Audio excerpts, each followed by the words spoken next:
Hi, I'm Jennifer Allen. I'm with the James F. and Marion L. Miller Foundation. We're headquartered in Portland, but we fund in communities throughout the state of Oregon. The Miller Foundation is committed to supporting a thriving arts ecology, to strengthening teaching and learning, and to reducing disparities in public education. We do this by funding in the arts, arts education, and in K-12 education. We provide both general operating support and project support, and we fund 1 or 2 years of support depending on the program through which you apply. One specific thing I'll note about eligibility: to apply for Miller Foundation support, you do need to have annual expenses of at least $25,000 in cash expenses. So I'll talk first about our arts funding programs. The first is our Fast Track Arts Grants. To apply for Fast Track Arts Grants, your annual expenses need to be $500,000 or less. Fast Track Arts Grants are 1 year of unrestricted general operating support.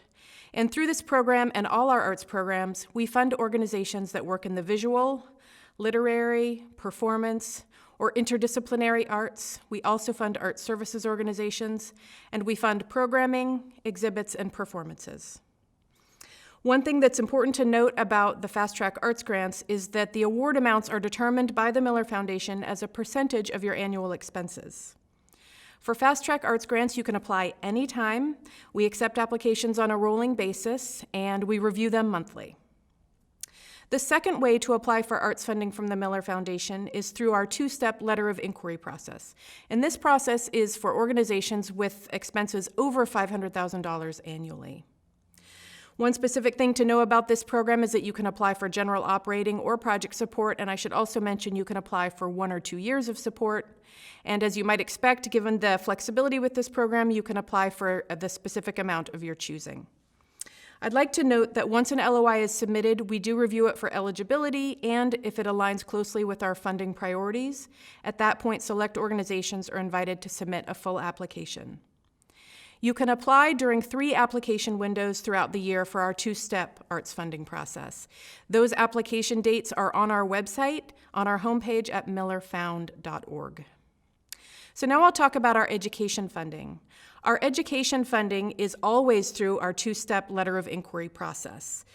And the dates for those windows are just the same as they are for our arts letter of inquiry process. Again, you can find that on our website. In our education funding, we mainly fund community-based nonprofit organizations, especially those working in close partnership with schools and communities. However, we also fund public, charter, and private schools. We fund them in specific ways, largely when doing so helps address inequities for historically marginalized student populations. The private schools we support are those where the students attend largely tuition-free. Lastly, I'll talk about our arts education funding. If your arts organization has a budget under $500,000, you would apply through our Fast Track Arts Grants. If your organization has a budget of $500,000 or greater, you apply through our 2-step letter of inquiry process. You're most likely to get arts education funding support from the Miller Foundation if your program meets 1 or more of the following 4 criteria.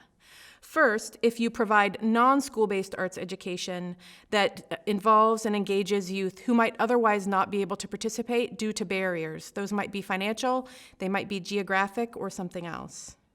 Second, you work in partnership with schools to provide arts education where it otherwise wouldn't be available. Third, if your program connects students with professional teaching artists. And last, if you provide culturally specific arts education programming to students. We don't currently fund individual school or district arts education offerings, and we don't support arts enrichment or exposure activities for young people. The last thing I'd like to mention about the Miller Foundation is that we are currently prioritizing organizations working in arts, arts education, and K-12 education that serve communities that were disproportionately impacted by the pandemic and/or recent wildfires. Our programming and our funding is not limited to those communities, but we are making those a priority. The last thing I'll mention is if you would like to contact us with any questions, feel free to visit our website at millerfound.org. You'll find my contact information there. Thanks so much.